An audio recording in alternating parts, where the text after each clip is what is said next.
YSR Congress party ఆవిర్భావం నుంచి ప్రజల మధ్య ఉంటూ ప్రజల సమస్యలపై దీక్షలు చేసిన వ్యక్తి వైఎస్ జగన్మోహన్ రెడ్డి.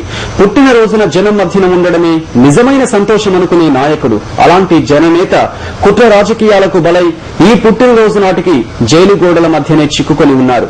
రకరకాల సమస్యలతో రాష్ట్రంలో ప్రజలు తీవ్ర ఇబ్బందుల్లో ఉన్న ఈ సమయంలో వారి తరపున నినదించాల్సిన గళం జైలు గోడలకే పరిమితమైంది. ఒకవేళ జగన్ ఈ రోజు కూడా జనం మధ్య ఉండి ఉంటే ఆయన ఖచ్చితంగా ఏదో ఒక సమస్యపై దీక్ష చేసేవారని వైఎస్ఆర్సీపీ నేతలు అంటున్నారు. వరుస తుఫాన్లు, అకాల వర్షాలు పంటల్ని దెబ్బతీసి అన్నదాత సమస్యలతో అలమటిస్తుంటే వారికి అండగా నిలబడిన సందర్భం ఇది.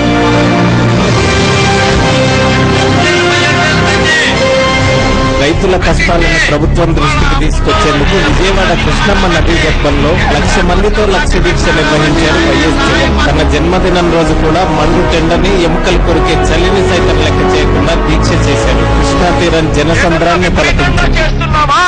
ప్రభుత్వము చంద్రబాబు నాయుడు కుమ్మక్కై రాష్ట్ర రైతాంగాన్ని నడి వీధిలో పెడుతున్నారు.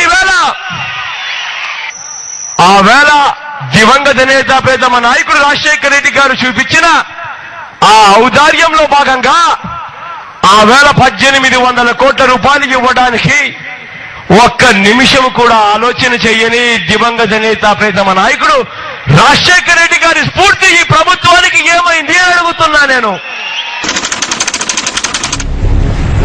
ఆంధ్రప్రదేశ్ అన్నదాతల కష్టాలపై కేంద్రం దృష్టి సారించేలా వైఎస్ఆర్ కాంగ్రెస్ పార్టీ అధ్యక్షుడు జగన్మోహన్ రెడ్డి చేసిన ప్రయత్నం ఫలించింది. నిరుడు ఇదే రోజున ఆయన కేంద్ర వ్యవసాయ శాఖ మంత్రి శరద్ పవార్ ని కలిశారు. విత్తనాలు మొదలుకొని ఎరువుల వరకు, కరెంటు సమస్య మొదలుకొని గిట్టుబాటు ధర వరకు ఆయన మంత్రికి పూసగుచ్చినట్లు వివరించారు. రాష్ట్ర ధాన్యాగారంలో క్రాప్ హాలిడేకి తలెత్తిన పరిస్థితుల్ని శరద్ కు వివరించారు. ఈ పరిస్థితులన్నీ విన్న శరద్ పవార్ వెంటనే స్పందించారు. అన్నదాతల సమస్యలపై సమగ్రంగా చర్చ జరిపేందుకు అదే రోజు సాయంత్రం ఓ అత్యవసర సమావేశాన్ని శరద్ ఏర్పాటు చేశారు. ఈసారి కూడా వైఎస్ జగన్ ప్రజల మధ్య ఉంటే తప్పనిసరిగా ప్రజల సమస్యలపై దీక్షనో, ఉద్యమమో, ఆందోళన చేసేవారని ఆ పార్టీ నేతలు అంటున్నారు. అనునిత్యం ప్రజల సమస్యలపై పరితపించే నేతను మరెంతో కాలం జనానికి దూరంగా ఉంచలేరని వారు స్పష్టం చేస్తున్నారు.